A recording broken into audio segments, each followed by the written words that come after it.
Hi, I'm Alexey. I'm an org consultant, a scaling, descaling expert. I'm a LESS trainer since this year, and I would like to share with you some ideas on this topic because it has become pretty loud in the industry, right? The cognitive load thing. So how it all began? It actually began with Viktor Girgich starting to post something on LinkedIn. You don't need to read this, I will read for you. For example, he said, the lack of whole product focus and proximity to customer is another common reason for Ooh. Aha, okay. I can also speak quite loud.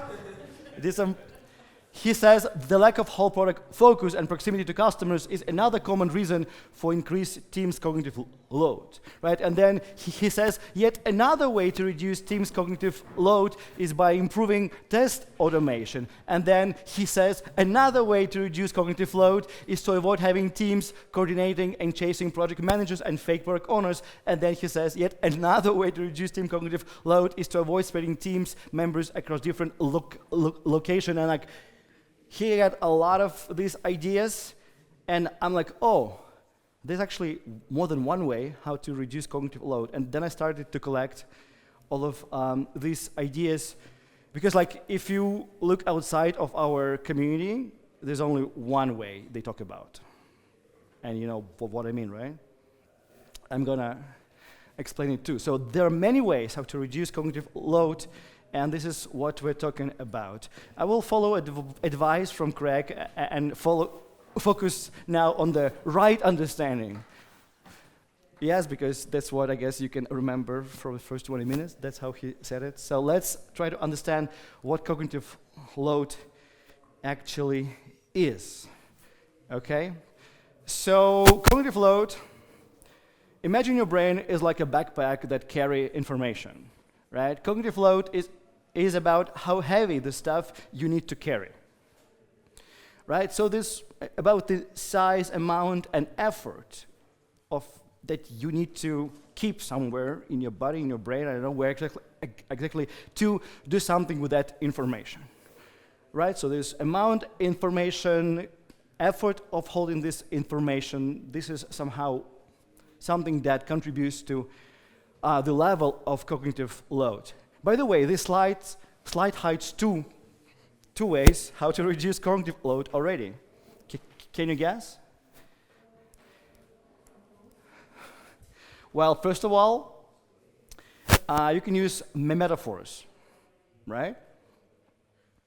Backpack is a metaphor for a very complex thing. So every time we compare something unknown with something we know, we're actually reducing cognitive load. We help people to match known to unknown using visuals. It's a great way to reduce cognitive load. We have two, right? 27 to go? All right. In a science, they actually go deeper and they distinguish between three kinds of cognitive loads. I think it's important to actually highlight them. So the first one is actually the cognitive load that we kind of mean when we say cognitive load. They call it intrinsic cognitive load, which means it's a fancy way of saying how hard something is to learn because of how tricky or complicated it is, right? So like math is more complicated than maybe poetry, so you'll have to spend, you'll have to, maybe not for some of us, I agree. So it's really personal, was a bad example, but different subjects have different intrinsic complexity, right? Then extraneous cognitive load, another great picture, is about things that make it harder to learn or to do something but aren't actually part of what you need to learn. This is interesting. This is all that rubbish, waste, noise that you need to kind of filter out to actually find the stuff that you actually need to learn, these extra things, right? So every time somebody is not really clear in the way they express things, when somebody is very lengthy, when somebody is giving too many branches of the discussion, although the topic is the same, it actually adds effort to actually understand and learn what this person is about to say, right? So we actually all need to learn to be clear and more structured. And if you follow Craig Larman, or today's slides from Abbas, putting less adoption in 4 phases, bam, we now know where to put things. Number 3, I guess. Germain, is it how you say it in English? It's nothing to do with Germans. I was surprised. It's the mental effort, but the stupid joke, is the mental effort you put into understanding, organizing, and integrating new information in a way that helps you learn better. So it's actually, these 2 things are essential. This is like waste we need to avoid. This is essential. This is the complexity of the subject. And this is the effort, mental effort, we need to put to structure the subject and offload it into long-term memory, right? So when do we know when we learn something? When we can reproduce it at some later point, not in 2 minutes, but in a week time, in 2 months, right? Maybe in 24 hours, if you can ask yourself what you remember from this talk, this is what you've actually learned from this talk, right? And this is the process your brain is already doing to try to structure and put this information into some boxes, or decide to actually not pay attention to this information, right? And we can do a lot in every of these things to actually reduce the cognitive load. One thing to say, right? So I found this terminology on Wikipedia. You can do too, but then if you start Googling deeper, you start finding these kind of sources. There's a cognitive load theory, a guide to apply cognitive load theory to your teaching. And this is a slide and a site from a medical college of Wisconsin. So all this cognitive load theory has been created, researched, in educational psychology. This is about how to educate people.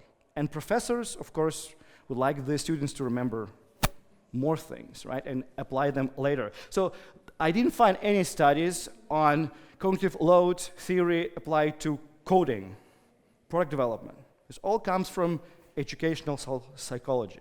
So all these fake, vague bridges to say, because cognitive load is that, we need to code in a different way or structure teams in a different way, doesn't really have any scientific proof. So it's just about helping people learn and remember things, okay?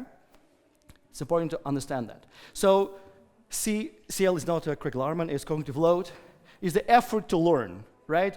For example, understand, process, and organize new information for further retrieval and usage. That's the kind of high-level definition. Has nothing to do with how much information our brains can store. This is very important. This is where people really confuse things, right? It's effort to learn. Has nothing to do with how much we need to remember. The limits are not known by the science of our hard drive. It's about RAM, it's about operating memory. It's this short-term memory, nothing to do with how much we remember. Okay, and actually we can remember unlimited number of things, so the scientists agreed so far. So, give you a little example. They say, this kind of connects to the amount of code you can handle as a team. Does it? You don't need to read this code, but I asked ChatGPT to generate clean code in Java that does text calculation. Let's assume this is an example of clean code. If you see something, you'll be able to understand what it does. It's a class, it says product, there's some setters, getters, super clean. There's a method called calculate total, and then it goes through items in the basket and calculates like super clean code to understand, and then it calculates the discount. Let's call it a clean code, okay, just for the thought experiment. And this is actually my code from my project, from my private repository. I've been working for 7 years in Ruby on Rails. Nobody but me knows how this code works. This is dirty code. Like, there's no really structure. In order to understand what this part does, you need to read from top and remember and keep it in your short-term memory. And that's why you need a lot of cognitive load to be able to understand what this does, because you need to remember what previous steps about. Now, question, right? Would you like to prefer to work with a lot of clean code or a little bit of dirty code? So the size of the code base teams own essentially have nothing to do, that's my point, have nothing to do with the cognitive load, right? There can be a lot of code, but if it's well structured, has tests, everything we know about crafting clean code, cognitive load will be manageable. If you have a very small repository with a lot of shitty code, your cognitive load will explode. This is the point, right? And now, the wrong understandings of the cognitive load. You guys know where this is coming from, right? We're being recorded, right? Bad, because I wanted to say something, but I will still say something. We would like to organize a team topologies conference and have Craig Larman and other people on the stage to debunk a lot of these things. Essentially, they say, limit the size of software services / products to the cognitive load that the team can handle. So they want to slice a code base and give a piece of to every team for the hope that cognitive load will go down. But actually, it's not about the size, it's about the quality, right? So it's like a meta advice number 4 now, 5? You're counting. Thank you so much. Like, clean code reduces a lot of cognitive load, and then maybe you can share more code, right? So this is, yeah, thank you so much. And then you find articles like this from team topologies, right? Minimize the cognitive load and increase flow. How to do it? Algorithm. They give you algorithms. Assign each domain to a team. Bam. A single team should accommodate 2 to 3 simple domains. Bam. Team response for complex domains should have no additional domains. Bam. Avoid single team responsible for 2 complicated domains. Like they slice and cut. And it's, I guess, with good intentions. No? It's good with good intentions, but it's kind of, I think I'm missing a slide. But it's a big misunderstanding, right? And I've been developing, and I'm developing org topologies, right? And on this higher part of org topologies map, we call what we say higher level archetypes. These are cool, less teams live here, team of teams, right? And they're outcome oriented, flexible org design. Craig Larman mentioned flexible org design yesterday. They work on high value. And low part of the map, these are what we call in less component teams, but they come in very different shades. This is not just black and white. You can have different types of component teams. We call them low-level archetypes. They typically output oriented, and the teams attach to the architecture because you want to slice your code base and give it. And this actually reinforces the Conway's law. So actually, this is wrong. And this red line means, well, if you detach your teams from architecture and you create a flexible org design, then you can have less like structures, right? So what we know so far about cognitive load, quick summary, right? It deals with a short-term memory, right? It's nothing to do with our hard drive.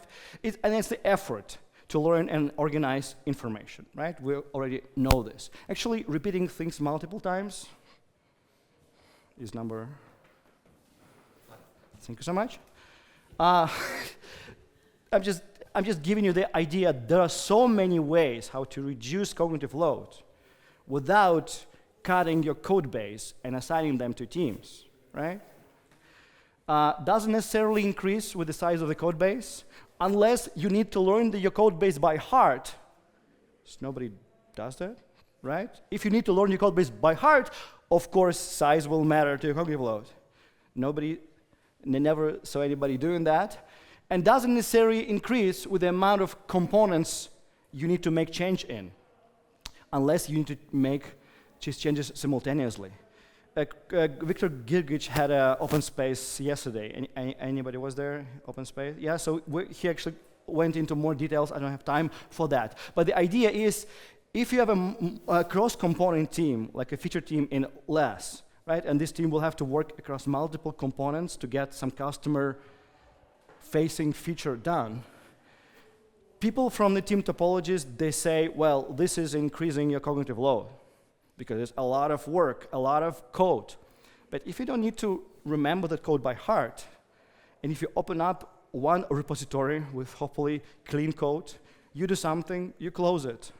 You offload your memory, you open up another one. Like there was a backend component, now you go to a front-end component. No matter how many components are there, it doesn't have really direct effect on your cognitive load because you're not remembering everything. You're done with the backend part. Whew. Now we go with the front-end part. So nothing to do with that. I guess there is some correlation because you still need to remember which APIs to call. Of course, it has some connection, but the correlation is not direct. Make sense so far? I guess I'm preaching obvious things because you guys are less friendly guys, but I guess will be recorded and thousands of people hopefully will watch this. So this is a big misunderstanding. Okay? I need to drink some water. Another reference, and I'm standing on the shoulders of giants, right? This is not I'm just trying to summarize things I've learned myself when trying to understand. So this felt intuitively wrong for me when I was reading the team topology, when I was trying to read Team Topology's book. It was super painful, we discussed this overnight too. Super painful experience. But intuitively it was wrong, but I couldn't find the answers, like why. And now I think I kind of understand more or less why, right? Another thing, Jürgen de Smet, you guys know him, fantastic LS trainer.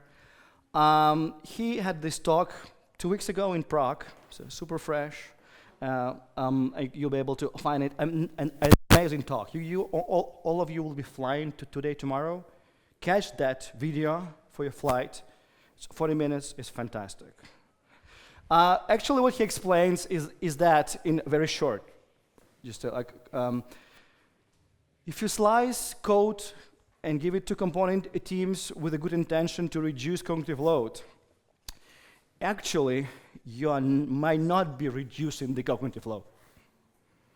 Why? Because there'll be higher levels of work in progress. Because none of these teams will be able to actually get the job done, so we have to remember all these connections. Work in progress. Every time we have big work in progress, every time you haven't committed, number 6, your code for more than 10 minutes, you have work in progress, right? They need to track dependencies and remember all these Jira tickets they send to each other. Well, somebody's head will explode, right? They will have interruptions because this team is done with a part of the component. They move to another task in the same component. Now, stuff that they have done in the previous sprint is now used by another team, and that team might have some comments to the stuff that other team were doing, and now this team comes in sprint 99 to that team and says, in a sprint 95, you were doing this, actually doesn't work. So teams will have a lot of interruptions because of high work in progress, and these interruptions and context switching create a lot of cognitive load. Every time you need to pause something and do something else. Terrible. So Pomodoro technique, 25 minutes of focused work. Number 6, 7, helps to focus, right? These teams cannot really focus. Sprint goals will not help them. You guys understand that. So again, this is not just misunderstanding, can actually create the opposite effect. Boom. So took me time to realize that and find arguments. So I guess, do you guys understand that? Would you agree? It's also not black and white, right? Sometimes it makes sense to give teams smaller scope of ownership because maybe they need to learn. But there's no direct correlation between things. We need to go and study things, and making these blunt statements just switches off people's mind. Actually, I found one person outside of the LS community who's actually on the same track. I was actually surprised. This guy is called Dennis Wagner. I guess anybody knows him? Full stack agile expert. He says, here's like a series of posts, debunking cognitive load theory, CLT, in the context of teamwork. I read one paragraph. Recently, he says, I've engaged in a discussion around agile methodologies and the validity of certain long-held beliefs with these communities, like team topology, right? This led me to reflect deeply on another topic, the application of cognitive load theory to team topologies, and that he said that essentially there's a danger of misapplying cognitive load. It will actually create a very fragmented organization. Essentially, this will create or reinforce component development. But he doesn't use that term because he's not from the LS community, but he actually came to the same conclusion. So people outside of our community also understand these things, which is fantastic. We're not alone in this fight for truth. I think we are in a fight for truth somehow. So this could be the end of this talk. Because like, there's no problem with larger code bases. Just go and do feature teams. How many you have? 7. You guys need 22 more, right? So I have to stay here for another half an hour. But this is like, untracked. Why this is not the end of a talk? Because of this video I found years ago. It's low quality, but I think you'll be able to understand, and hopefully the sound works. Hard to believe that in America I'm not the massive and lovable star you know me as here.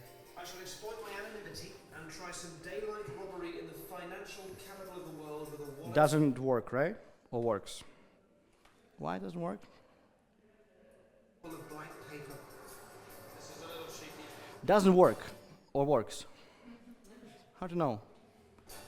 Hard to believe that in America I'm not the massive and lovable star you know me as here.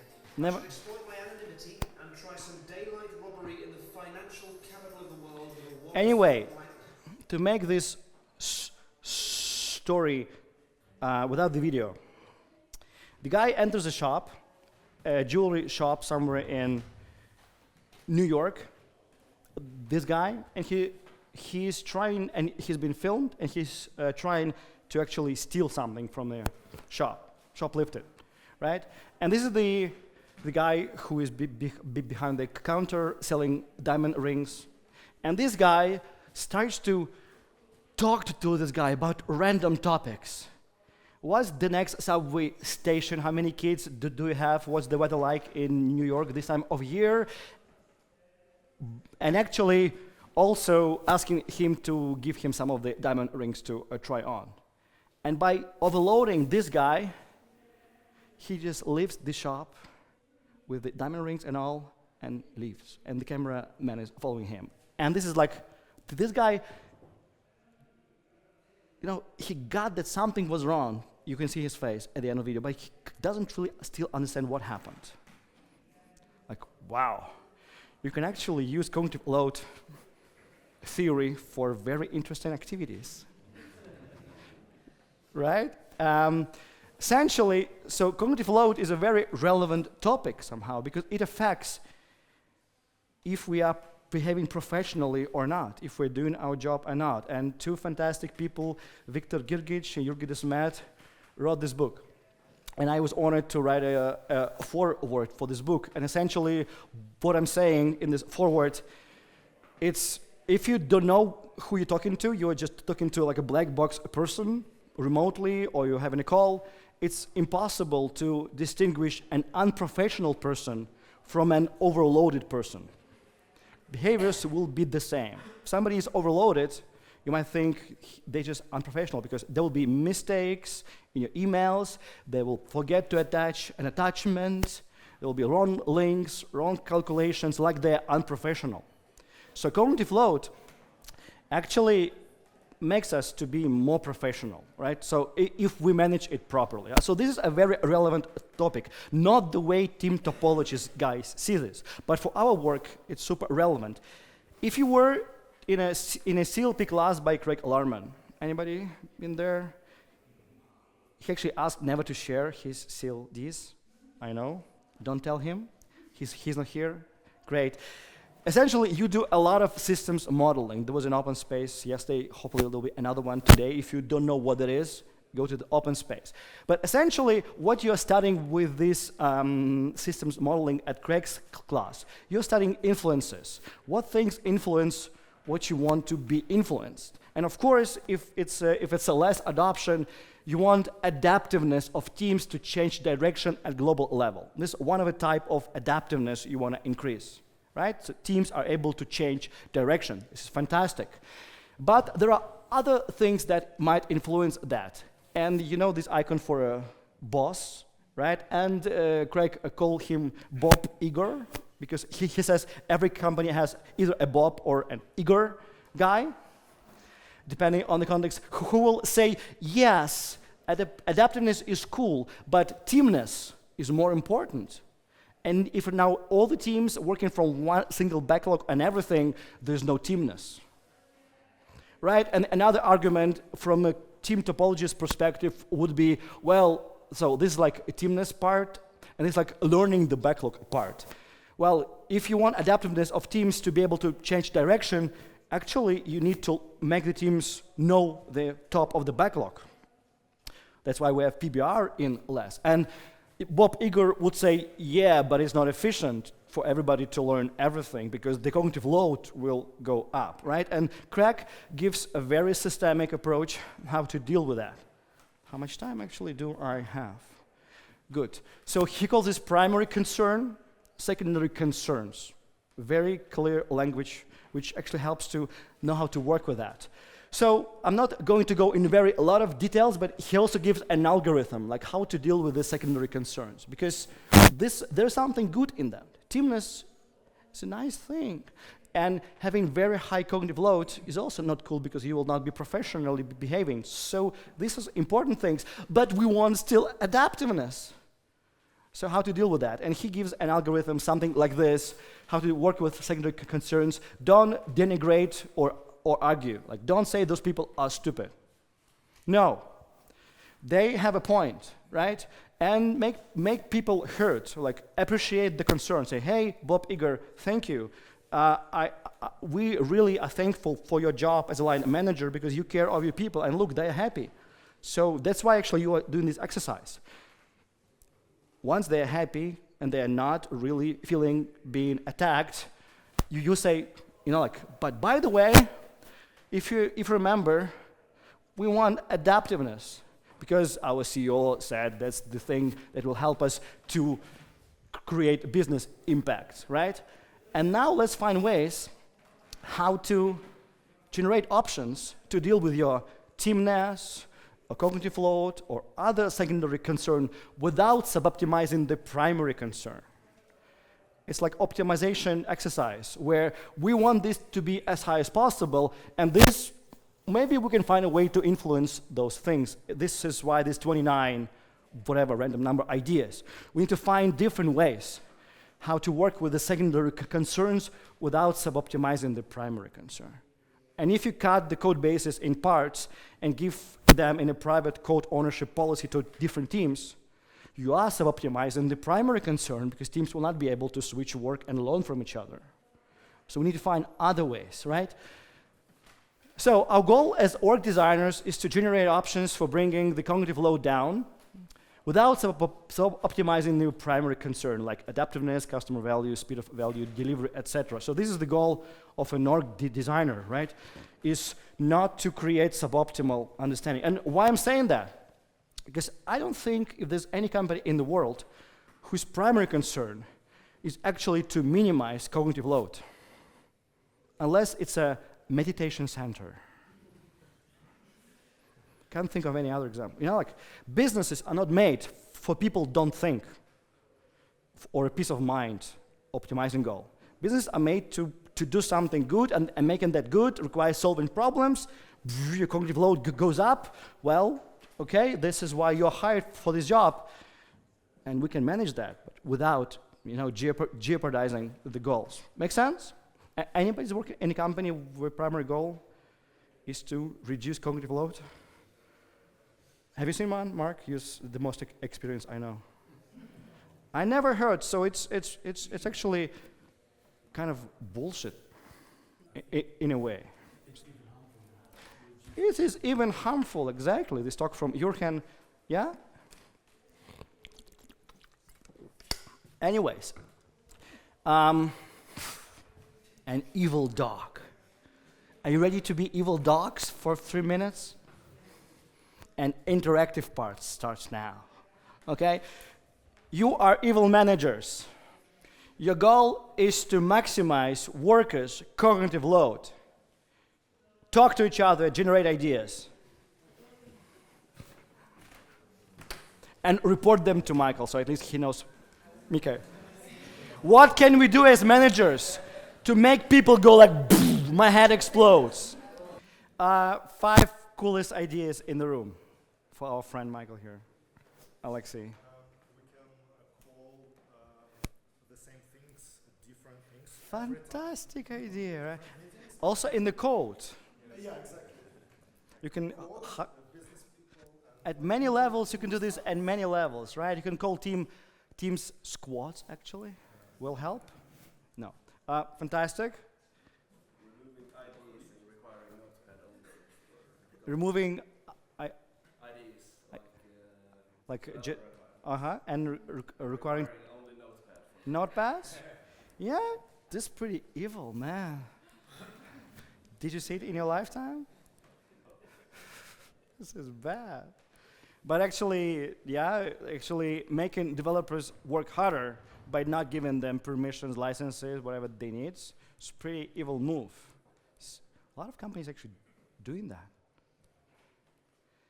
More cool ideas? 3 more, please, for our friend. How many we have? We're still far behind. Yeah. Any more? Please share. Yes. We have assigned to one person 10 different tasks and ask for it's 2. Uh-huh. Task 10 different tasks and then ask for a status update every 30 minutes. Are we there yet? Are we there yet? Are we there yet? Kind of. Cool. You guys are good at that, right? So keep those things in mind, because please unevil yourselves.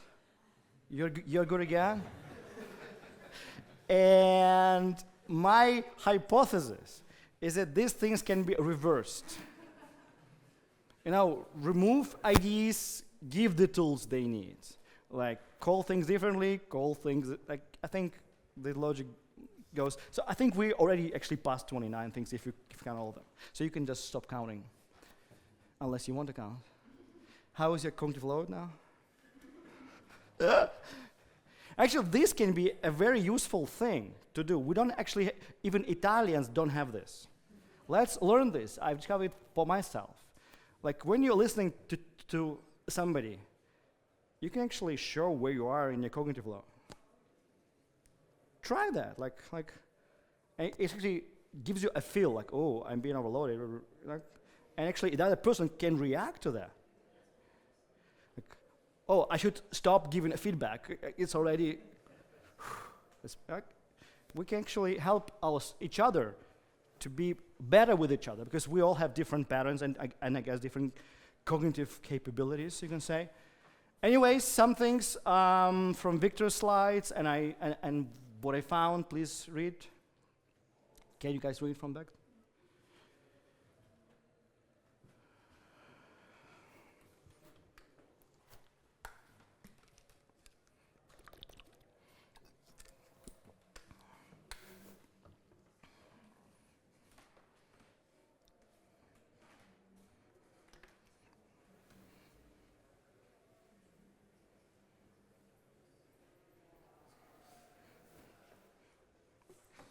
Yeah, so a lot of good ideas we can use to manage cognitive load without sub-optimizing the primary concern.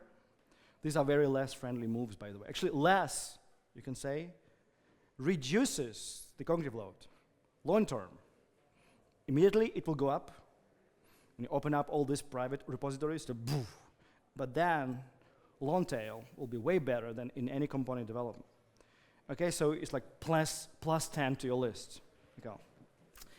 I mean, we all know that learning, right, is an intrinsic part of product development. That's why this topic is relevant, because these are pictures made, and one company I was doing less adoption, but they didn't know I was doing less. Nobody knew I was doing less adoption, but this is a picture from multi-team PBR, small less adoption, 5-ish teams.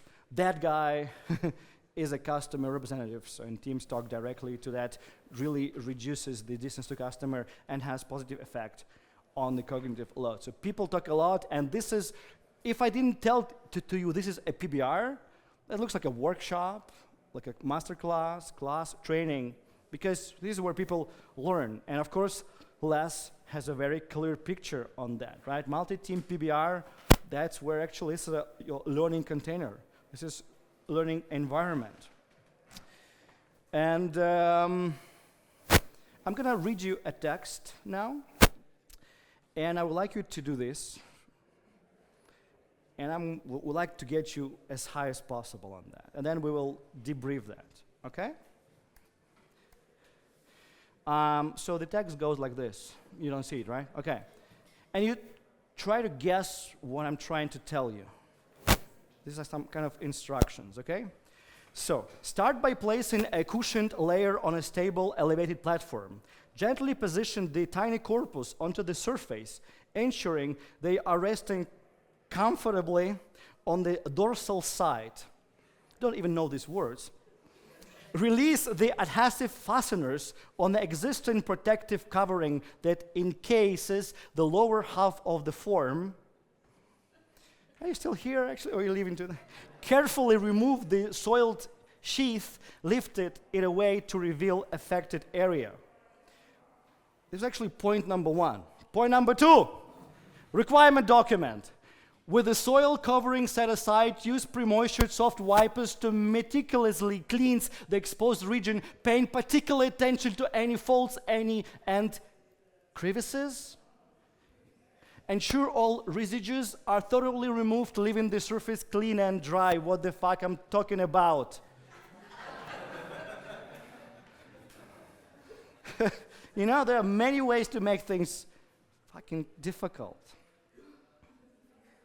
Don't have to. I have another one, how to boil spaghetti, but we're not going to do this. It's even cooler. So what is the point I'm trying to make here? Why would somebody produce such complex requirement documents in an organization without being evil, like with good intentions? Why? They want to explain upfront a lot. They wanna look smart. They wanna share some vocabulary others might not share. This person wants people to understand from the first. He wants to understand everything. Mention all details. And it could be that this person's style of communication is detail-oriented. I guess only in written form. Usually these people have very unclear communication, and then when they're right. Imagine I would show you this picture first, and I would read it to you. Start by placing a cushion layer on a stable, elevated platform. Make sense? You already see it, right? No? Gently position the tiny corpus. I was looking for this word. It was body, no, corpus, you know? On the surface, ensuring they are resting comfortably on the dorsal side, the asses. If you start with the bigger picture, this is a requirement document about how the customer problem X might be solved. It still might be very difficult, the intrinsic, cognitive load. But the germane cognitive load will be lower, so you don't need to process and filter. It's still a complex thing, right? But you understand how to slice, and you have picture on your mind. So start with the big picture. We all know this from everywhere, but like this point number 75?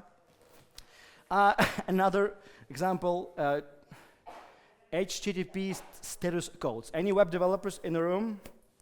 You all know this by heart, right? If the server returns you 412, what is that? Anybody knows? So precondition failed. This looks pretty cool.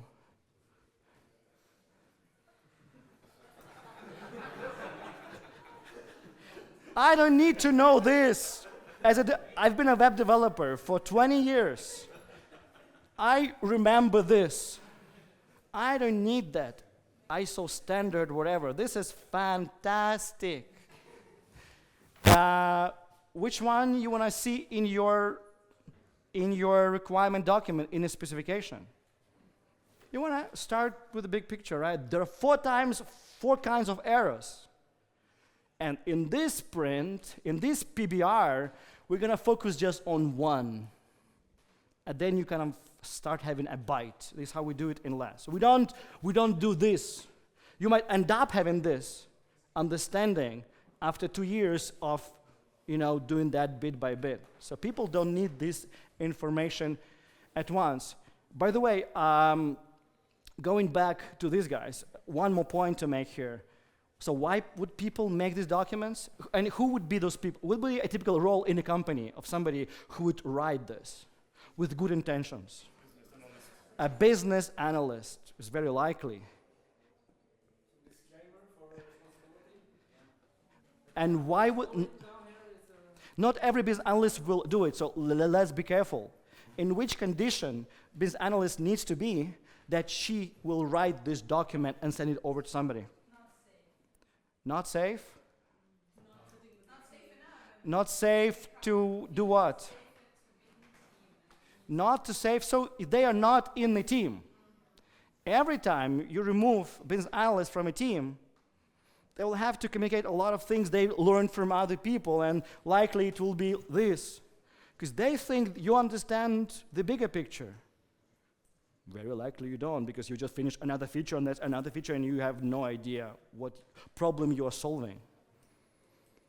Right? So when we say merge discovery and delivery, point number, yes.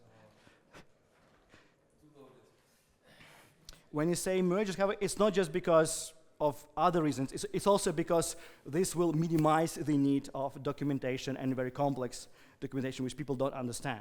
We're not against documentation, but it should be, it should highlight what we have understood, and then we're going to put it on the document. Point taken, right? Strategies to optimize cognitive load for better learning and memory. I found this, it's now more serious, right?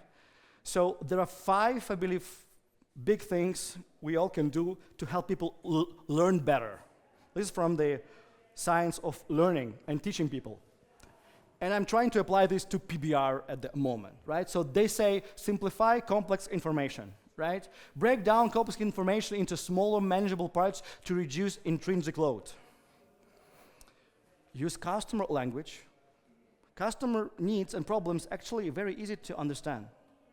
Even if it's rocket science, they just want to fly. Take a bite, just explain this, super cool technique in LAS, maybe one that rules them all. Start with explaining how the product works now. This I got from my LAS adoption. And matches what Bas said today one-to-one. First half a year, you're just trying to make LAS work. And the first half a year, we were struggling with PBRs, which is normal problem to have. Because actually people didn't actually know how the product works. People spent years and years in this company working as developers in component teams. They knew how the component worked. Hopefully, maybe. They didn't know how the customer journeys, how the customers use the product. So before you even open up any specification document, just open up your product and explain to everybody in the team how current workflow works. Sounds so stupid, I know. Reduces the, I think, germane cognitive load. Any more ideas on the first part? What else can we do in a PBR to simplify complex information? Any good techniques? Was that? Visualization? Use examples? Yeah, I put them later because just how this algorithm worked.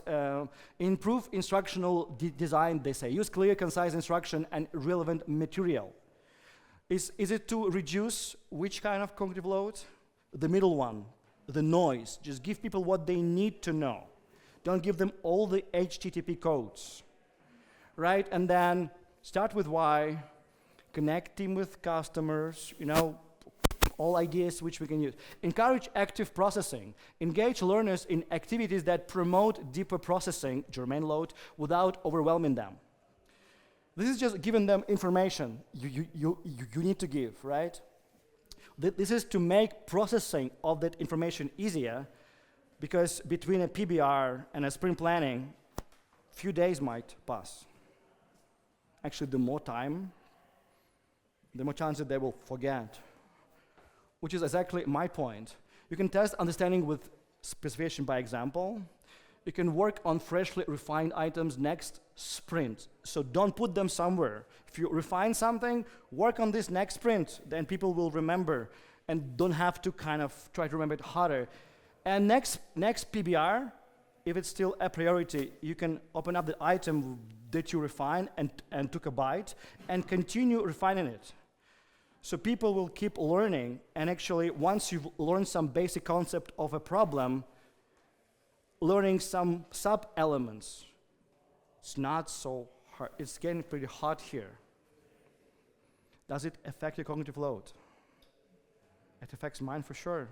So everything affects our cognitive load, not just the code that we slice and attach to teams, right? If you have a less adoption, but it's a very noisy office, will affect your cognitive load, right? It's important. I'm gonna finish very soon. Use visual aids, visualizations, whiteboards, not Jira. A lot of time for reflection. So run PBRs one per sprint, not every day. Some Scrum people would say we don't do a PBR as an event. We do a little bit of PBR every day. I am not sure it actually reduces cognitive load, because doing it once gives people time to digest, remember, and then work on this. I think I have about 5-10 minutes. I've written a case study actually in 4 parts that actually somehow magically matches the 4 parts that Bas was talking about today. Before change, designing the change, flipping the org, and then 20 less sprints after. Almost matches. And I want to focus on this part a little bit. So what we did there, we actually had a huge mirror board because it was a COVID war in Ukraine. We couldn't work face to face. So we had a huge mirror board, and this actually might link. Of course, you need to embed your talk in your current talk. This is my talk from the last conference a year ago, when I was actually explaining this in much more details. At the 33rd minute, I'm talking about PBR and this board structure, in case you would like to just dive into this topic. So essentially what we were doing, we were using this visualization technique, which I call requirements as bubbles, question mark. Essentially taking a byte, less guide, by doing it in a very visual way, and Miro supports this, or Mural or FigJam supports this, in a very great features. So you start with a big problem, you need to understand this. And then so this is the problem, and something about the receipts at the restaurants. When somebody returns an item or returns the dish back, you need to reprint the checks with correction. A very complex process involving taxes and stuff. And essentially we broke down this situation into multiple different use cases. And in the first PBR, we did only high-level breakdown. The next PBR, product owner said this use case actually covers 80% of the situations. And then the whole PBR was focused on one byte, on one holistic customer sub-problem or problem. And then you break it down into smaller items to create enough clarity. And this visual form actually helps everybody to focus, right? We're not solving this problem or that problem, we're focusing on this problem. And if somebody is talking in the PBR about something else, we say, okay, we just write it here and we'll come back to this, just to remove the noise. I have an article on this called What If I Tell You Requirements Are Like Bubbles? Essentially, a very simple idea that most of you or some of you might use already. So this tool somehow combines taking a bite, going in small pieces, visualization, you can attach examples. It covers a lot of things all together. So how many techniques do we have so far? We're not counting any more. Do we need more ideas? I think you guys already. Yeah, here? It was my intention, you know. It's a talk on the cognitive load. I need to load. Anyways, I have some more I found. Just look at them just for your personal interest. Can you read it from up there?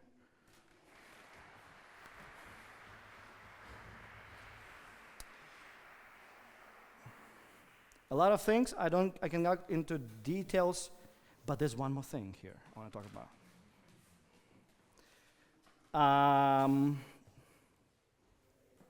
Red slide. Why red slide? You will understand in a second.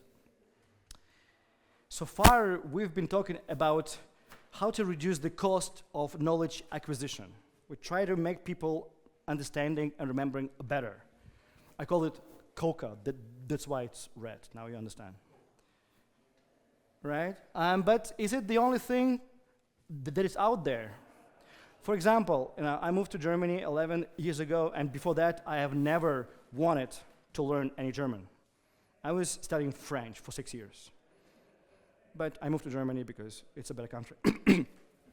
Not really. Anyways, why didn't I want to learn German before that? Because I didn't have any value doing that. So there are two things. One is how hard things to learn, and one, how can you use this knowledge? Now that I live in Germany and I have 2 kids and I have to go to schools, etc., I need to speak some basic German. So complexity of German didn't change, sadly. Somebody should work on that too, please. Germans, it's actually, yeah, they did. Like in France, they have this institute, how we call it, Alexey? L'Institut de la Langue, and they actually simplify the language. They did a really bad job, actually, with all this stuff you don't read, but they tried hard. Anyways, right? Return on investment in learning. We always talk about this, how to reduce your cognitive load, but we barely talk about this. What's the value? Interesting thought. I said to myself, and then I said, hey, by the way, in last sprint planning part 1, we actually are doing that. How last sprint planning part 1 actually addresses, so you can minimize this one. This was my talk, or you can increase this one. How do we increase value of knowledge acquisition, VOCA, in sprint planning part 1? We follow priorities. We follow priorities, right? People will have to learn something because it's important, because it has customer value attached to it, hypothesized customer value in a backlog. So we're not just learning in less because it's fun to learn. We're learning because we don't know it and it is important. And at the same time, we're trying to decrease the cost, because if there's a team that did something similar before, like Bas explained today, this team can say, we would like to volunteer for this work. So actually, unless you're optimizing these two variables at the same time, and this is the... You have 1 minute for questions, I'm sorry. Or you were here already. Then you are excused. Thank you so much.